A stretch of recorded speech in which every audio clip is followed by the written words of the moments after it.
The live TV, सच सबसे आगे। नमस्कार, द लाइव टीवी आप देख रहे हैं। आपके साथ मैं हूं आदित्य कुमार। अयोध्या के संत महंत साहब अब टेंशन में आ गए हैं, जिनका नाम है परमहंस आचार्य। उनके खिलाफ एफआईआर दर्ज हो गई है। दरअसल उन्होंने एम के स्टालिन के बेटे के खिलाफ आपत्तिजनक बात कही थी, यानी सर काटने तक की भी बात कही थी।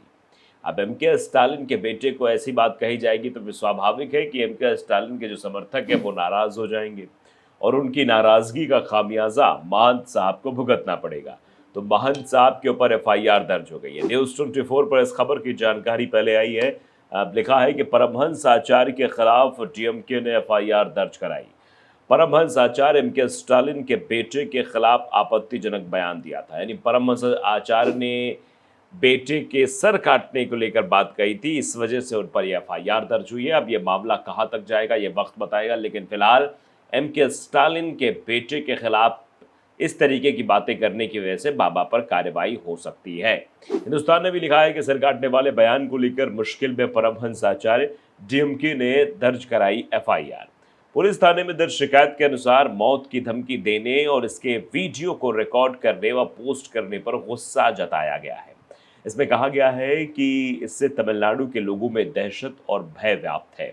मतलब जिस तरीके से बाबा जी ने अपने शब्दों का इस्तेमाल किया है, उससे तमिलनाडु के लोगों में भय है कि इस तरीके की बाबा जो है ये कैसे बाबा है, सिद्ध पुरुष तो है ही नहीं है।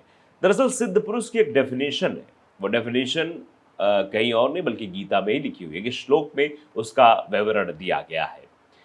दुखेसु दुग्न मिनः सुखेसु विगत स्पृहा वितराग भय क्रोध है स्थिर धीर मुनि रुज्यते। यानी जो स्थिर पुरुष होता है, जो सिद्ध पुरुष होता है, उसको कभी क्रोध नहीं आता है। उसके लिए सुख दुख की सीमाएं समान होती हैं। वो क्षणिक लाभ या क्षणिक हानि से वंचित मतलब प्रभावित तो नहीं कर सकता उसे कोई।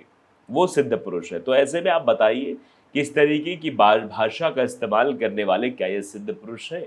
अगर हम भगवत गीता को मानते हैं तो उस अनुसार देखें तो ऐसे लगता है कतई नहीं। अब डीएमके के नेता ने बुधवार को अयोध्या के एक संत के खिलाफ पुलिस में शिकायत दर्ज कराई है। यह एफआईआर तमिलनाडु के मुख्यमंत्री एम के स्टालिन के बेटे उदयनिधि स्टालिन पर परमहंस आचार्य की ओर से इनाम घोषित करने को लेकर हुई है। महंत का वीडियो पोस्ट करने पर उत्तर प्रदेश के पत्रकार पीयूष राय के खिलाफ भी मामला दर्ज हुआ है, यानी जिन्होंने महंत की वीडियो को साझा किया था। शिकायतकर्ता का नाम जे देवसेनन है, जो डीएमके के पदाधिकारी हैं। उन्होंने मदुरई में साइबर अपराध पुलिस में यह रिपोर्ट लिखवाई है। पुलिस थाने में दर्ज शिकायत के अनुसार मौत की धमकी देने और इसके वीडियो को रिकॉर्ड करने व पोस्ट करने पर गुस्सा जताया गया है। इसमें कहा गया है कि इससे तमिलनाडु के लोगों में दहशत और भय पैदा हुआ है और सांप्रदायिक दंगे होने के खतरे भी हैं। सार्वजनिक शांति भी भंग हो सकती है। वहीं पुलिस ने बताया कि मामला धारा 153 धारा का मतलब है देशद्रोह के इरादे से जानबूझकर किया गया कृत्य। 153A यानी विभिन्न वर्गों के बीच दुश्मनी को बढ़ावा देना के तहत मामला दर्ज किया गया है। साथ ही 504 धारा 504 यानी जानबूझकर इरादे से अशांति भड़काना। 505 धारा 1 के तहत मामला बी जनता के बीच भय पैदा करना और 506 सेकेंड जान से मारने की धमकी जैसी धाराएं भी लगी हैं। तो मदुरई में पुलिस अधिकारी ने भी बताया है कि मामले को लेकर फिलहाल जांच की जा रही है। बता दें कि महंत ने मंगलवार को कहा था, अगर जरूरत पड़ी तो मैं खुद एम के स्टालिन के बेटे का सिर काट दूंगा। यानी बाबा जी की ये बात थी कि मैं खुद ही जरूरत पड़ी तो सिर काट दूंगा। अगर उसका सिर काटने के लिए ये काफी नहीं रहा तो मैं 10 करोड़ रुपए का इनाम भी रखूंगा। यानी या तो मैं खुद सिर काटने जाऊंगा या जो सिर काट के लाएगा उसको 10 करोड़ रुपए दूंगा। दूसरी ओर कर्नाटक में हिंदू समर्थक कार्यकर्ताओं ने उदयनिधि स्टालिन के खिलाफ सनातन धर्म विरोधी टिप्पणी करने के लिए बेंगलुरु के कब्बन पार्क थाने में शिकायत दर्ज कराई है। उदयनिधि ने अपनी टिप्पणी में उस समय विवाद खड़ा कर दिया जब उन्होंने सनातन धर्म के विनाश की वकालत की थी और इसकी तुलना मलेरिया और डेंगू जैसी बीमारियों से की थी। श्री राम सेना कर्नाटक के पत्र में कहा गया, तमिलनाडु के मुख्यमंत्री के बेटे उदयनिधि स्टालिन ने जानबूझकर समाज में सांप्रदायिक घृणा और दंगा भड़काने के लिए सनातन धर्म का अपमान किया है। उनके बयानों से कई लोगों की धार्मिक आस्थाएं आहत हुई हैं। उत्तर प्रदेश पुलिस ने भी उदयनिधि के खिलाफ उनकी अपमानजनक टिप्पणियों में एक प्राथमिकी दर्ज की है, जिसमें बहुसंख्यक सनातनियों की भावनाएं आहत हुई हैं।